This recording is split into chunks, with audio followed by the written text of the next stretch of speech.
கடைசி வார்த்தைகளை ஒருவர் பேசும்போதே அதுக்கு ஏன் அதிக இம்பார்ட்டன்ஸ் முக்கியத்துவம் கொடுக்குறாங்கன்ட்டு பார்த்தீங்கன்னா, that reveals their legacy. அவங்க பேசுகிற கடைசி வார்த்தைகள் it's an expression of who they are, of their character, of their legacy.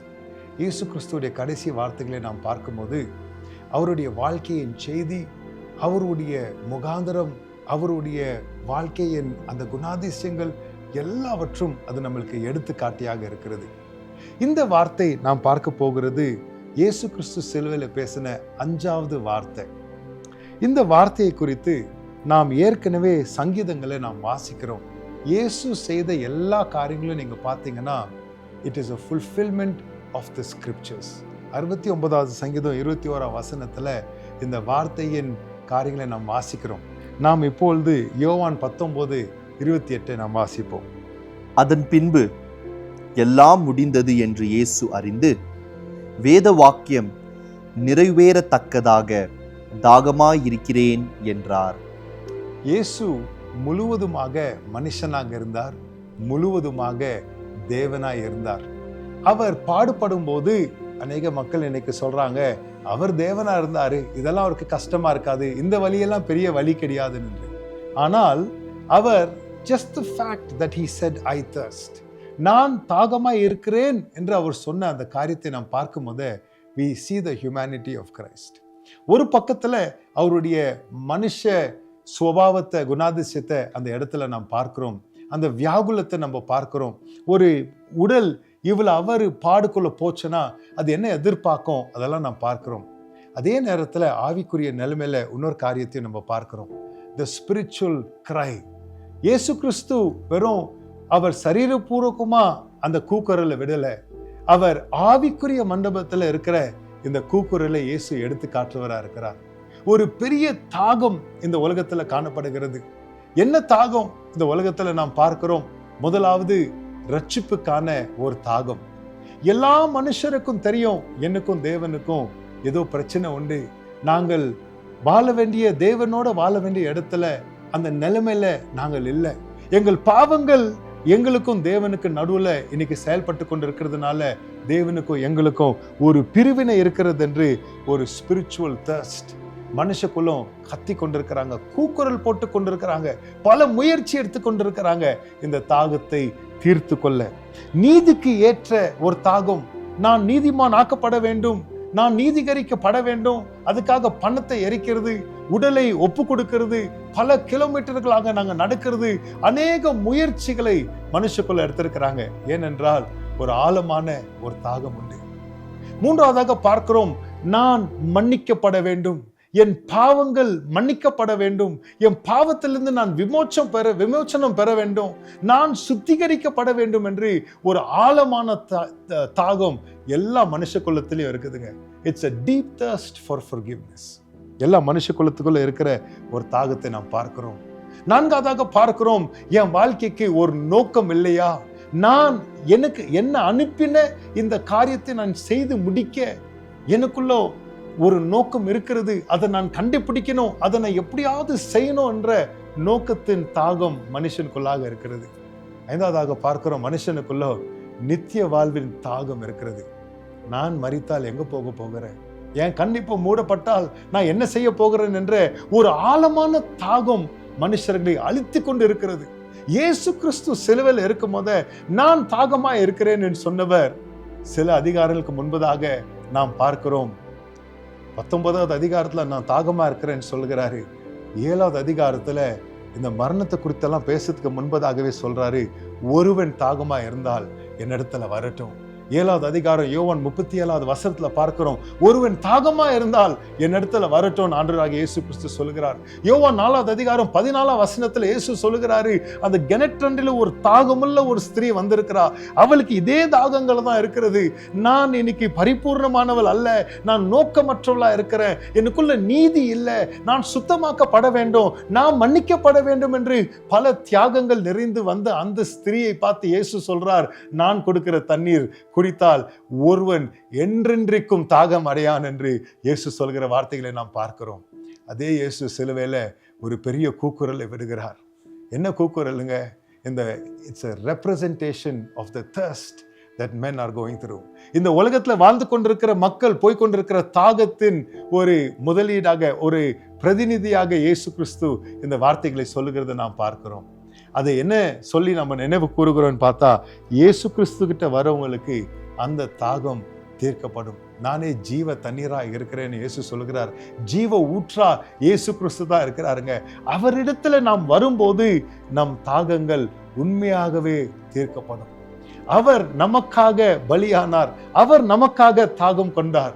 நம் தாகங்கள் தீர்க்கப்பட, நம்மளுடைய ஏக்கங்கள் மாற, நாம் நோக்கமற்றவர்களா வாழாத நோக்கம் பெற்று கொண்டவர்களாக அவர் நமக்காக எழுதியிருக்கிற காரியங்களை நாம் அறிந்து கொள்ளவும், அவரிடத்துல வரும்போது நம்ம உள்ளத்தின் ஆழமான தாகங்கள், நீதிக்கு ஏற்ற தாகங்கள், அவருக்கு அதாவது பாவ மன்னிப்பின் தாகங்கள், அவர் நோக்கத்தை அறிஞ்சு கொள்கிற தாகம், நித்திய வாழ்வின் தாகம், எல்லாவற்றும் அவரிடத்துல நாம் வரும்போது தேவன் தீர்க்கிறவராக இருக்கிறார். அடுத்த வார்த்தை இயேசு கிறிஸ்து சிலுவையில் சொல்கிறது கொஞ்சம் வித்தியாசமாக இதை நான் சொல்ல விரும்புகிறேன். 6வது வார்த்தை இயேசு எல்லாம் முடிந்தது என்று சொல்லுகிறார். அதை நாம் வெள்ளிக்கிழமை நம்மளுடைய குட் ஃப்ரைடே அன்னைக்கு தியானிக்க போகிறோம். அந்த வார்த்தைக்கு பதிலாக நான் 7வது வார்த்தையை நான் சொல்ல விரும்புகிறேன். இயேசு கிறிஸ்து சிலுவையில லூக்கா 23:46 இப்படி சொல்லுகிறார்: பிதாவே, உம்முடைய கைகளில் என் ஆவியை ஒப்புவிக்கிறேன் என்று மகா சத்தமாய் கூப்பிட்டு சொன்னார். முதல் சத்தம் நான் தாகமா இருக்கிறேன் என்று சொல்லி தாகங்களை தீக்கிற சத்தத்தை நாம் கேட்டோம். 2வது சத்தம் பிதாவாகிய தேவன்கிட்ட ஒரு ஜப சத்தத்தை நாம் பார்க்கிறோம். என்ன ஜப சத்தம் இதுன்னு பார்த்தீங்கன்னா, பிதாவே என் ஆத்மாவை உம்முடைய கரத்துல, Father, I commend my spirit into your hands. இது என்ன சத்தம்னு பார்த்தீங்கன்னா, it is a sound of ultimate faith, absolute trust. பிதாவாகிய தேவனுக்கு என்னுடைய ஆத்மாவை, என்னுடைய ஆவியை உம்முடைய கரத்துல நான் ஒப்பு கொடுக்கிறேன் ஆண்டவரே.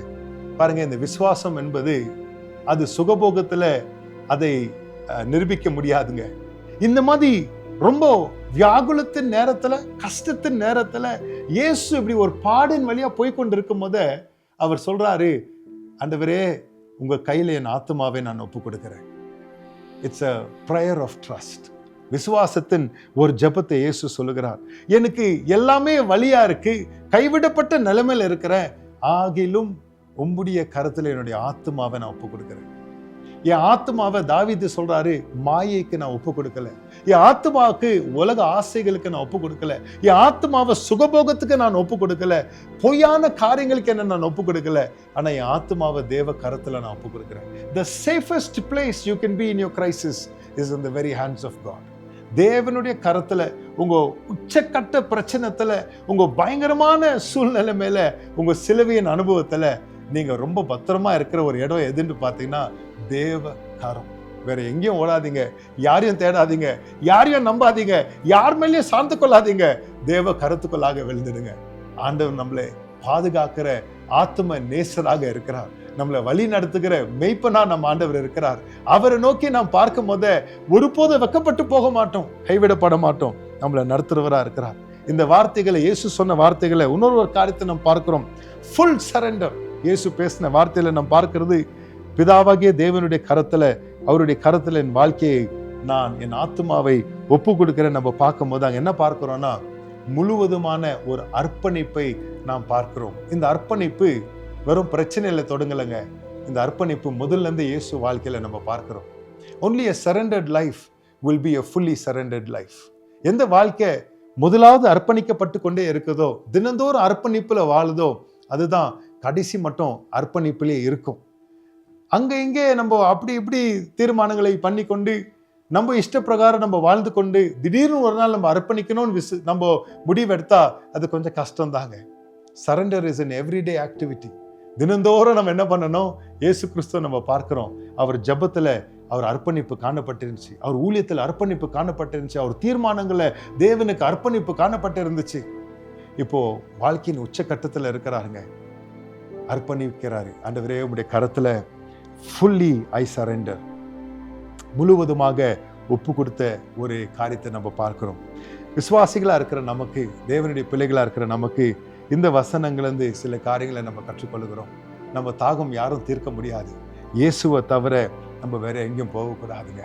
இயேசு மேலதான் நாம் சார்ந்து கொள்ள வேண்டும். நம்மளுடைய இருதயத்தின் வாஞ்சைகள், ஏக்கங்கள் எதுவா இருந்தாலும் அவர்கிட்ட தான் நம்ம கொடுக்கணும். அவரை தான் முழு இருதயத்தோட நாம் விசுவாசிக்கணும்.